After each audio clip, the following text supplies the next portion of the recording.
Hello everyone, welcome back to the Magpie Channel TV and welcome to St James's Park. It's only a few days now until the second home game of the season, third game. Obviously we got off to a flyer against Villa, not so much at the Etihad, but this weekend it will be an absolute belter against Liverpool Sunday afternoon. We're not going to talk about that game yet though, we are going to talk about the transfer window. Not long to go of this summer's transfer window, and the one that Newcastle have been very active with, 5 signings brought in total, but the question in this video and what we're going to discuss, is that it? Is that us done now? Is that us wrapped up? Now I know that Eddie Howe has said we are finished. He wanted one more. He got that one more. That was Lewis Hall. Eddie Howe is obviously going to say that, really, isn't he? He's not going to say, "Oh, well, we've got 50 million left. I want to sign Keza. I want to sign Tapsoba, and I want to sign this, that, and the other." He's not going to say that. Does it rule out a signing? Potentially, because obviously the money we've spent, around £130 million this window. Obviously we've sold Alan St Maximin as well, but due to financial fair play, is that going to be all of our business done? In a sense, it's good that it's done if it is, because getting it wrapped up while the season's still going, not waiting until deadline day. Obviously, we can bed Lewis Hall in this week and maybe a chance for Liverpool on Sunday, but more so, everyone is ready. Everyone's together now for the big Champions League season ahead. But when you look at that squad and you think of the games that are going to be coming up, the Champions League group stages, the Carabao Cup again, FA Cup in January, There's a lot due to the high demands of the Premier League as well. We've seen it the other day against Man City. You know, the ask that's there to repeat what we did against Villa week in, week out is hard. So will we be signing anyone else? Eddie Howe has said that. My thought is probably not. I would say it was still 50-50 at this point though. And we're going to get into today's article. That's the headline of Newcastle targeting a centre-back this summer. And Fabrizio Romano has said Eddie Howe wants one. Will we get one? Obviously due to FFP, that's the sticking point. But I would say it's 50-50. I would say no, but look, could we get a loan? Could we get a loan through the door? Might we sell a few players? Can we finally get rid of bloody Jeff Hendrick? Ryan Fraser? Can we get rid of Hayden? You know, these players are still here, the wages are still there, so if we could get rid of them, would that wage bill be open a bit more? Could we then bring in someone on loan? Obviously, there has been talk of Calvin Phillips on loan potentially as well. There's someone who is linked with Liverpool. He has now said he wants to leave Man City. Said he was going to fight for his space, now he's changed his mind. I think Pep Guardiola has no intention of playing him. I mean, this bloke's won 4 trophies and he's played 4 times for 4 starts for Man City.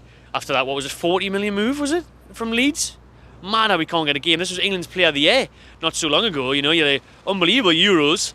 So, will he be on the move? Will Newcastle get him? I don't think midfield would be a priority now, would it? That midfield's looking pretty stacked for me, so those Calvin Phillips rumours, I'm not sure. I mean, to have him as an option, why not? But do we really need him? You've got Longstaff to come in, you've got Willock to come in, Tonali, Bruno, Joelinton, you think would be our midfield 3. You've got Elliot Anderson, Louis Miley, who both have fantastic pre-seasons. I think surely if it was anywhere, it would be centre-back or potentially a right winger to compete with Almiron and Murphy. I wasn't happy with Almiron's performance at all on Saturday. He was seeing a lot of the ball, getting into good areas, doing nothing with it. Waste of time, really. I thought his end product was crap, his decision-making was terrible. And Miggy's obviously been on fire since Howe came in, especially last season. He scored in pre-season and stuff, so obviously let's hope we can get back to those ways. But look at Derby at Villa now, I wish we already got him. But the FFP, you can't do that. But can we try and get a Keza on loan with an obligation to buy next summer? What we did for Lewis Hall, can we do that for a centre-back or a white winger? I think that could still happen, potentially. I wouldn't say it's definitely going to happen, but I could say it's definitely an option, and I wouldn't rule out Newcastle making another signing in the remaining, the transfer window closes on the 1st of September. So let's have a look at this article then from Give Me Sport, where they had an exclusive interview with Fabrizio Romano, and Romano, the transfer guru, touched on incomings now going to St James's Park and the potential of maybe bringing in one more. He said that Eddie Howe would love to sign one of these 2 players who have got a combined worth of 64 million. So either of these centre-backs are going to cost you 30 to 35 million pounds. Top target is apparently by Leverkusen's Edmond Tapsoba. Tapsoba would be my top target as well. Tapsoba, top target, top quality.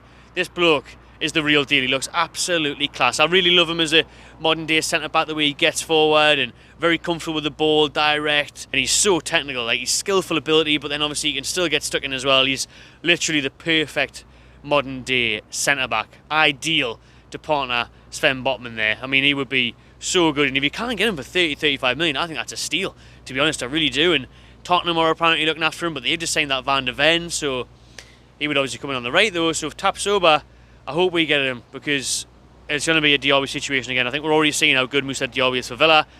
2 goals in his first 2 games. Tapsoba, I don't want to come in be a star at Tottenham or whoever else, and you think, man, he could be the one. Tapsoba and Botman could be our centre-back partnership for years to come. So if we could get Tapsoba, that would be unreal. Obviously, we can't this summer if we were going to have to pay up front. If Leverkusen were like, nah, we want the 30-40 million on the table now, no, it's not going to happen. But if we can do a Lewis Hall, we promise to buy next summer, no matter how much he plays, no matter how bad he plays.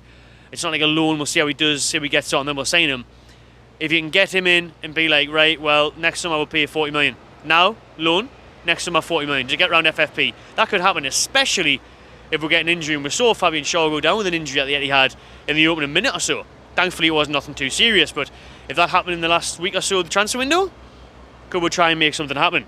Another one who we've talked about already in the channel, there is a video up on this, is Joachim Andersen. Newcastle have actually been in talks with Palace and Andersen throughout this summer, but couldn't strike a deal due to FFP, due to the money that Palace were requiring. And Andersen, I watched him last night on Monday night against Arsenal. He was very good there on Monday Night Football. He is solid, the Danish international, you know, Premier League proven. I would prefer Tapsoba, younger, more exciting, but Andersen would be a great addition as well.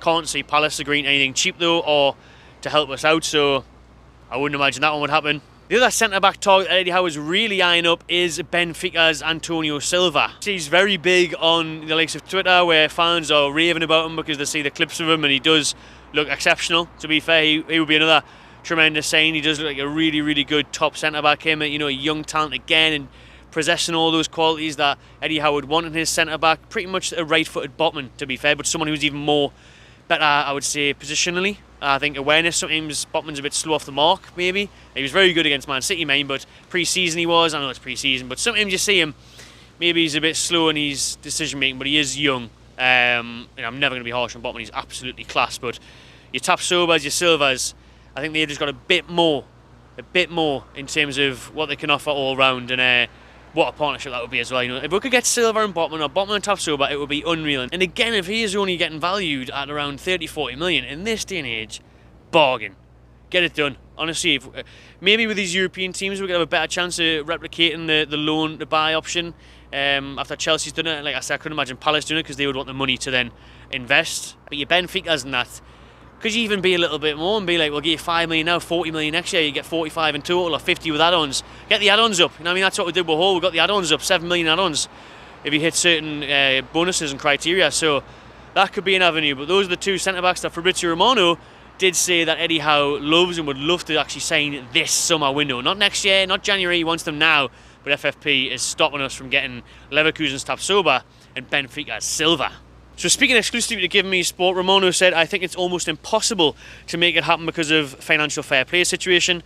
Tapsoba and Silva are two centre-backs they love, but at the moment they are way too expensive for Newcastle because of FFP. It makes it complicated. They would need to sell a player of the same value, and it means someone around 55 to 60 million is what they would have to generate for a player sale to bring one of those in. So we're not going to do that. Listen, we would have to sell one of our best players to do that, and they'd be worth more than that. We're not going to sell a Bruno, a Botman, an Isak to do that. We've got rid of Alan St. Maximin. He was kind of on the fringes of the squad.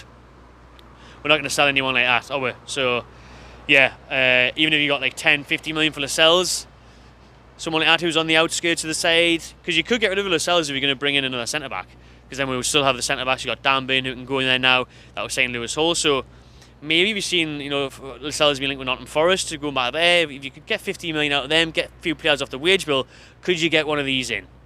Who knows? FFP, it's a very complicated one, and it's a one that's proven difficult for Newcastle to stretch above that 130 million that they've spent already this summer with the 5 signings they have brought in. Right then, people, that'll do for me on this one at St James's Park. There's a little transfer update. I want to know, do you think Newcastle will sign anyone else in the remaining of this summer transfer window? And would you prefer Tapsoba, Silva, Andersen, anyone else? What do you think? Who would you get? Do we need a right winger? Backup striker? Let me know. Please do give this video a thumbs up if you enjoyed it. Subscribe to my channel TV and enjoy yourself.